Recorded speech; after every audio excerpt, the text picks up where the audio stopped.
a lot of volunteer type opportunities. I think Grace was my evaluator, and she made the comment during the evaluation, like, I just don't know how you do it and stay organized. And I thought about it when I went home, and I thought, I never really thought about that, and I seem to be pretty organized. Well, going through my Toastmasters bag last night, I had a funny feeling I had to give a speech. I couldn't find the email Ron sent out with the agenda. And I also thought maybe Christina was going to be out, so I thought, I better show up. So I started going through my Toastmasters bag, and in it I found all these things, like a jewelry store card from last September in Carmel, my voter book, November, somebody's sealed card never got mailed, oops. Oh my God. A 2011 conference I attended, I don't know why that was in there, and a Christmas card from a friend.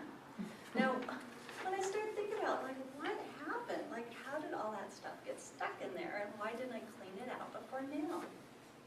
And I started thinking about how when things get overwhelming for me, I do somewhat keep it organized. Somehow these things were important, so I put them in a bag, one container.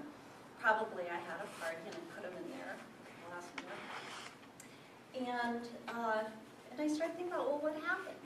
And what happened was, so you know, because I've kind of been in and out of Toastmasters these last few months, is we had a company that we merged with our company. So all of a sudden we closed one company, employees were coming over here, we laid off 20 people. Everything was going fine.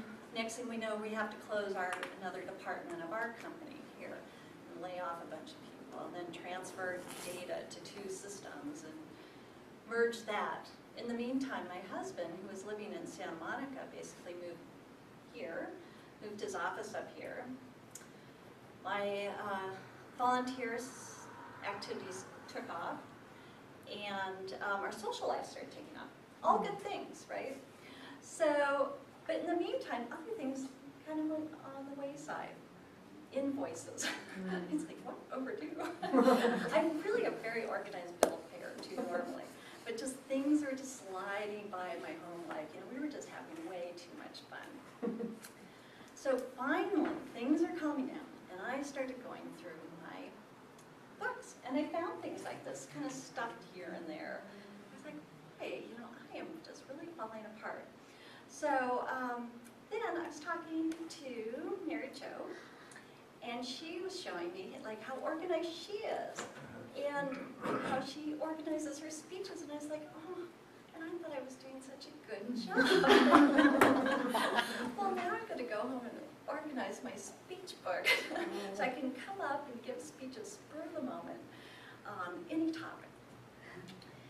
And some other tips, though, that I did know, I've always, and I hate to say it because it sounds kind of snobby, but I usually have hired a housekeeper in the past because of this situation where you just don't keep up. When I moved to Santa Monica, I thought, I just don't want to deal with it. I don't want to hire a housekeeper.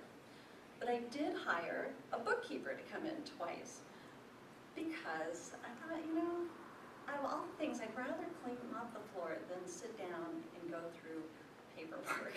And the lady I had come over one day, she was on a Monday or a Sunday. My husband went somewhere, and she said, don't you feel kind of bad that your husband is off doing whatever he was doing, going to party, and you're here paying bills? And I said, no, this is like a spa day to me. I feel so good getting organized. So anyway, that's my organized story, but not so much.